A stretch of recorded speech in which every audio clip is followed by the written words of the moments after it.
केवल ये राष्ट्रवादी सरकार, भारतीय जनता पार्टी की सरकार ही जो ये खूंखार आतंकी है ना, इस्लामिक आतंकी, इनको नेस्त नाबूद आतंकवादियों को कांग्रेस ने पाल के बिठा रखा था भाई। जब पाकिस्तान का खात्मा होगा, लाहौर, पिंडी और कराची हिंदुस्तान की होगी। खून का बदला खून चाहिए। संभल में बड़ी बात यह है कि वहाँ पे जो अनुज कुमार चौधरी सीओ हैं, उनको मतलब ट्रांसफ़र कर दिया गया, जबकि बहुत अच्छी बात उन्होंने बोली थी, मतलब हिंदू मुस्लिम के लिए जो है। तो शासन या सरकार क्या किसी प्रेशर में आ गई है कि उनको ट्रांसफ़र करना पड़ा जाए? नहीं, सरकार पर किस बात का प्रेशर है? सरकार तो भारतीय जनता पार्टी की सरकार यानी राष्ट्रवादी सरकार है। रही बात ट्रांसफ़र की, ट्रांसफ़र होते रहते हैं, कोई बड़ी बात नहीं, ये चलता रहता है। जहाँ सरकार को ज़रूरत समझती है सरकार, उस अधिकारी को वहाँ भेज दिया जाता है। तो मैं समझती हूँ किसी का कोई दबाव नहीं है। सरकार जो निर्णय ले रही है वो अच्छे निर्णय। संभल में जो उन्होंने काम किया वो सही थे? हाँ, बिल्कुल अच्छे काम थे और बहुत अच्छा कार्य अनुज जी ने किया है। चंदौसी उनका ट्रांसफ़र किया है। हाँ, तो संभल और चंदौसी कोई दूर थोड़ी है। हो सकता है चंदौसी में भी कोई इसी तरह का गड़बड़ झाला हो, सरकार के संज्ञान में आया हो। अच्छे अधिकारियों की सब जगह ज़रूरत होती है, तो अच्छी बात है सरकार ने जहाँ किया। एक और इसी तरह की घटना हुई है। एएमयू की ज़मीन जो है नगर निगम ने उसको अपना बताया, जो है उस पर मतलब कब्जा एक तरीके से कर दिया है। और वहीं दूसरी तरफ नगर आयुक्त जो है यहाँ के विनोद कुमार, उनका ट्रांसफ़र जो है लखनऊ प्राविधिक शिक्षा में कर दिया। तो जब एएमयू की ज़मीन जो है वो नगर निगम अपना बता रही है, तो ऐसे में जब नगर आयुक्त कार्रवाई कर रहे हैं तो उनका ट्रांसफ़र कर दिया जाता है। इसको किस नज़रिए से देखती हैं? देखिए, जो एएमयू की जो ज़मीन बताई आपने नगर निगम की है, तो वो ज़मीन एएमयू को की ज़मीन नगर निगम को मिलनी चाहिए, क्योंकि इन्होंने कहीं वक्फ बोर्ड की ज़मीन पर कब्जे कर रखे हैं, कहीं नगर निगम की सरकारी ज़मीनों पे कब्जा किया हुआ है, तो वो उनको मिलनी चाहिए, न्याय होना चाहिए। रही बात कौन अधिकारी करेगा, कौन उसमें शामिल होगा, क्या व्यवस्था है, किसका बुलडोजर कहाँ चलेगा, ये तो सरकार जानती है। इस बारे में मैं कुछ नहीं कह सकती। जब पहलगाम हमले को लेके सरकार अभी तक केवल मतलब पानी रोकने, जैसे सिंधु का हो गया, चिनाब का हो गया, यही रोका जा रहा है। असल में जो मतलब अटैकिंग जो मतलब होना चाहिए वो चीज़ कहीं नहीं दिख रही है। क्या मोदी सरकार या भारत को आक्रमण सीधे एग्रेसिव जो होनी चाहिए बात, वो करनी चाहिए? देखिए, हमें विश्वास है कि मोदी जी ही और अमित शाह जी ही पाकिस्तान को नेस्त नाबूद कर सकते हैं। चिंता न करिए, चाहे मुनीर हो, चाहे हाफिज सईद हो, जल्दी से जल्दी टपकाए जाएंगे, ये हमें विश्वास है।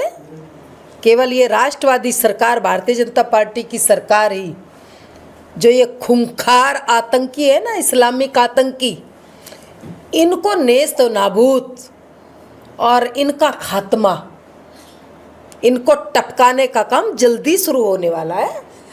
यानी भारत इतने बड़े आतंकवादियों को कांग्रेस ने पाल के बिठा रखा था भाई,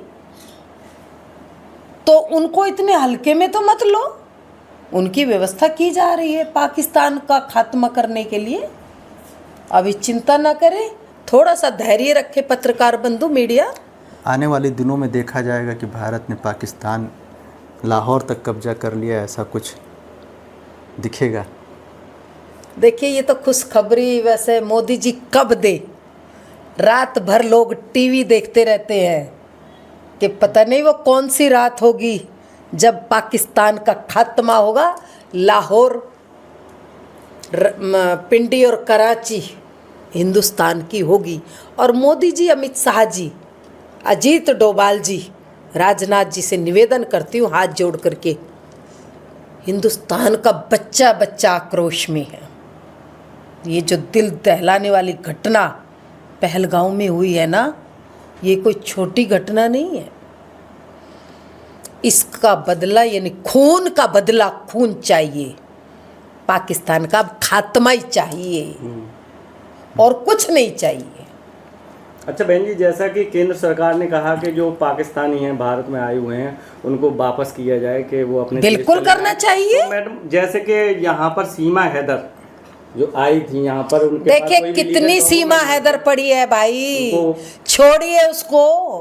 कितनी सीमा हैदर है।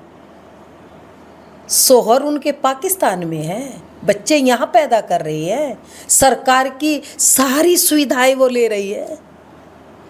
एनआरसी जो लागू कर रही थी मेरे भाई सरकार, उसका काम तो यही था।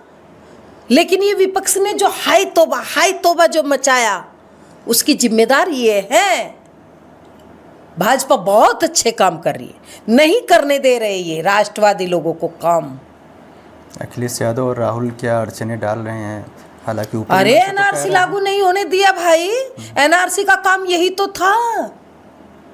ये करोड़ों बांग्लादेशी हिंदुस्तान की धरती पर, हिंदुस्तान हिंदुस्तानियों के लिए ना होकर के धर्मशाला बना दिया कांग्रेस ने। एनआरसी लागू जब भी जल्दी से जल्दी होगी, ये सारा कूड़ा कबाड़ा हिंदुस्तान से बाहर होगा। जातीय जनगणना से मतलब क्या इसके कोई फायदे होंगे? देखिए, जातीय जनगणना की बात सरकार कह रही है और मैं मानती हूँ, चलिए करिए, लेकिन 66 जातियाँ मुस्लिमों में भी है मेरे भाई। मुस्लिमों की भी जातीय जनगणना होनी चाहिए।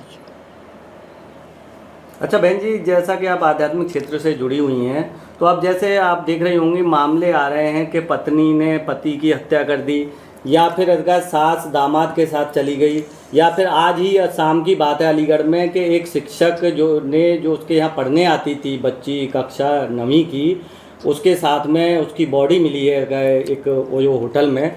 तो क्या कहेंगे कि ये सामाजिक पतन है या क्या? देखिए, ये जो घटनाएं हो रही है, ये वास्तव में सामाजिक पतन की पराकाष्ठा हो रही है। घोर कलयुग चल रहा है और ये संस्कारों के अभाव में, संस्कारहीनता के अभाव में ये घटनाएं हो रही हैं। जब तक संस्कार बच्चों को, चाहे बेटा हो या बेटी, घर से नहीं मिलेंगे, माँ से नहीं मिलेंगे, पिता से नहीं मिलेंगे, तो ऐसी घटनाएं आए दिन होती रहेगी। यहाँ सास ससुर का मामला भी ऐसे देखा गया है, जो अलीगढ़ में काफ़ी मतलब जो है। सास दामाद। देखिए, अलीगढ़ की बात छोड़िए, मेरठ के अंदर नीले ड्रम में भाई 15 टुकड़े उस बच्चे की जरा याद कर लीजिए। मुस्कान ने किया था, याद है ना, भूले तो नहीं। तो ऐसी घटनाएं हो रही, और कुछ घटनाएं तो रील बनाने के चक्कर में हो रही। रियल जिंदगी तो हमने भुला दिया और हम रील बनाने के चक्कर में लगे हुए हैं। कितने ड्रम घरों में जा रहे हैं। मुझे बड़ा अफसोस होता है इस बात को सुन करके, रोंगटे खड़े होते हैं। जहाँ पति को परमेश्वर समझा जाता था, उस देश के अंदर ये कैसी बेहया, ये कैसी संस्कृति को हम अपना रहे हैं। विचार करें, क्योंकि सरकारें बहुत अच्छा काम कर रही है, लेकिन ये काम सरकार का नहीं, ये माँ का काम है, संस्कार देने का काम। माँ संस्कार दे, लेकिन जब माँ ही नेट पर सारा दिन फोन पर बिजी रहेगी, तो मेरे भाई संस्कार कौन देगा? तो सुधार कैसे होगा इस समाज में? सुधार माँ से होगा। मातृमान पितृवान आचार्यवान पुरुषो वेदा। मातृदेवो भव, ये ऐसे नहीं कहा शास्त्रों में। मंदालसा के 7 बेटे थे, राजा रोए कि मेरे 7 के 7 बेटे वैरागी बना दिए, मंदाल से मेरे राजकाज को कौन संभालेगा? मंदालसा किसी हॉस्पिटल में नहीं गई थी चेकअप कराने। मंदालसा ने कहा, राजन तुम चिंता मत करो, 8वीं जो संतान होगी वो इस राजकाज को संभालने वाली होगी। तो माँ में वो सामर्थ्य है, माँ चाहे तो बेटे को राम बना सकती है, माँ चाहे तो बेटे को रावण बना सकती है। ये माँ के हाथ की बात है। तो वक्फ बिल संशोधन से क्या मुसलमानों को कोई फ़ायदा होगा, जिस तरीके से सरकार सारा फायदा मेरे भाई उनको ही तो है, साध्वी प्राची को थोड़ी कुछ फायदा है। सारा फायदा गरीब मुस्लिमों को ही मिलेगा। ये जो अमीर बने बने बैठे हैं ना, इन्होंने गरीबों का हक छीना है। इसीलिए उनको न्याय दिलाने के लिए भाजपा की सरकार बहुत अच्छा काम कर रही है। वक्फ बिल पर जो काम आई, कुछ लोग ये भ्रांतियाँ फैला रहे हैं, उनका काम है राजनीतिक रोटियां सेकना। कि जो ज़मीनें इन्होंने मतलब जो है कब्जा की थी, उस पर नगर निगम ने अपना दावा किया है, और जो दावा कई ज़मीनें हैं, इसमें कुछ ज़मीनें जो है राजा महेंद्र प्रताप सिंह ने भी दी थी, जिस पर जो है एएमयू ने जो है उनको अब जाके सम्मान दिया, उनके नाम पे एक स्कूल खोला है। लेकिन अभी भी बहुत सी ज़मीनें हैं जो हैं एएमयू के कब्जे में है। तो इसको देखिए, सर सैयद अहमद खान जो अंग्रेजों के बहुत बड़े चाटुकार थे, उन्होंने एएमयू की जो जमीन है वो लीज पर ली थी 99 ईयर्स के लिए। और ये जो जमीन लीज पर ली थी, बहुत सारी जमीनें इस तरह से हैं। राजा महेंद्र प्रताप सिंह की जमीन थी असलियत में, जो पता चला है मुझे। राजा महेंद्र प्रताप सिंह जी ने इनको ये जमीन दी थी लीज पर। वास्तव में जो हक बनता है वो राजा महेंद्र प्रताप सिंह जी का बनता है, क्योंकि ये तो कब्जाधारी है, हर जगह कब्जे कर रखे हैं, बड़े बड़े भूमाफियाओं ने कब्जे किए हैं। लेकिन अब भाजपा की सरकार है, राजा महेंद्र प्रताप सिंह जी के परिवार को ही उसका हक मिलना चाहिए। उन जमीनों का मतलब जो है समाज के हाँ हित जी। में प्रयोग होना चाहिए। बिल्कुल बिल्कुल। और क्योंकि राजा महेंद्र प्रताप सिंह जी ने तो बहुत परोपकार के काम किए, धर्मार्थ कार्य किए हैं। वो बहुत अच्छी जो जगह, सारी जगह तो अच्छी होती है, उसको समाज हित में उनको लगाया जाए। अगर आप ये वीडियो YouTube पर देख रहे हैं तो हमारे चैनल को सब्सक्राइब करें और बेल आइकन को दबाना ना भूलें। अगर आप Facebook पर ये वीडियो देख रहे हैं तो हमारे पेज को लाइक करें।